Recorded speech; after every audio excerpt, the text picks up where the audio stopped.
Еве имавте состанок, нова ситуација, има и соопштение од Министерството да кажеме некои од насоките како треба да се однесуваат граѓаните и што е најважно да се знае. Значи, не треба да дигаме паника, ние редовно си држиме состаноци, стручни колегиуми и сега направивме еден состанок во проширен состав, на кој што присуствуваа сите матични доктори, присуствуваа стоматолозите, присуствуваше доктор од Центар за јавно здравје и епидемиолог. Целта на тој состанок беше да се договориме ние наши мерки да си преземеме околу дезинфекција, да се договориме механизам на работа и така натаму, заради тоа што имаме многу граѓани, наши сограѓани, кои што работат во Италија и тоа баш во кризните подрачја.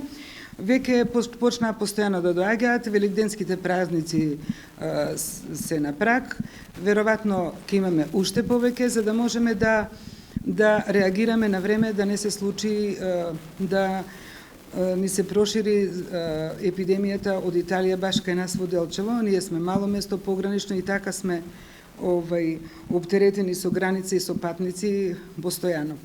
На овој состанок целта беше и тоа да не дигаме паника. Значи ние немаме сомнителни, немаме корона, меѓутоа општата состојба во државата се менува од ден на ден, од саат на саат. Знаете, вчера на Пладне имаше само тројца заболени, четворица, после уште тројца. Така да, тоа се ствара малку и паника кај луѓето. Не треба да се ствара паника, меѓутоа мора да ги преземеме сите мерки.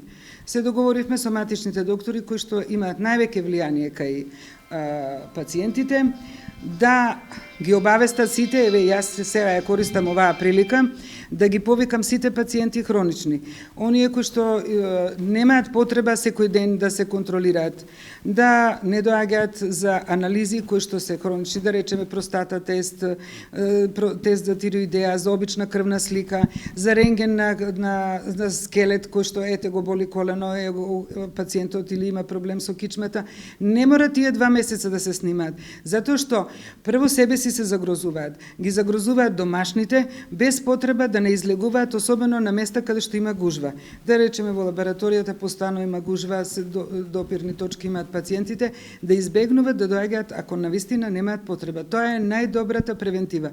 Друго, сите наши сограѓани кои што доаѓаат од странство, ги замолувам, иако нема симптоми, тие се најопасни што се асимптоматски, да си направат само карантин, да бидат во кругот на семејството дома, да не се доближуваат и меѓу себе, да си на нив им се даваат флаери на границата. Иако низ градот се шири. Сега ќе го прашуваме тоа, низ градот има чаршавски муавет, има неколку случаи да расчистиме, да нема паника. Да, значи нема ни еден случај, а се шири и една невистина дека на границата поминавме цел автобус, никој не погледна. Не е точно тоа. Значи тоа е проверена информација дека секој автобус што доаѓа од Италија, вие знаете, ние имаме тука граница на 10 километри, на неа не поминуваат пациенти, односно граѓани, патници од Италија.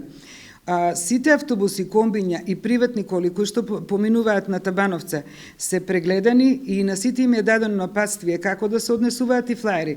Сега кога доаѓаат тука, шират вести, нас никој не прегледа, ние немаме болест, во Италија нема ништо. Не е точно тоа. И ги замолуваме да се однесуваат посовесно пред се заради себе, заради најмилите дома, заради семејството, а и за општата состојба во градот.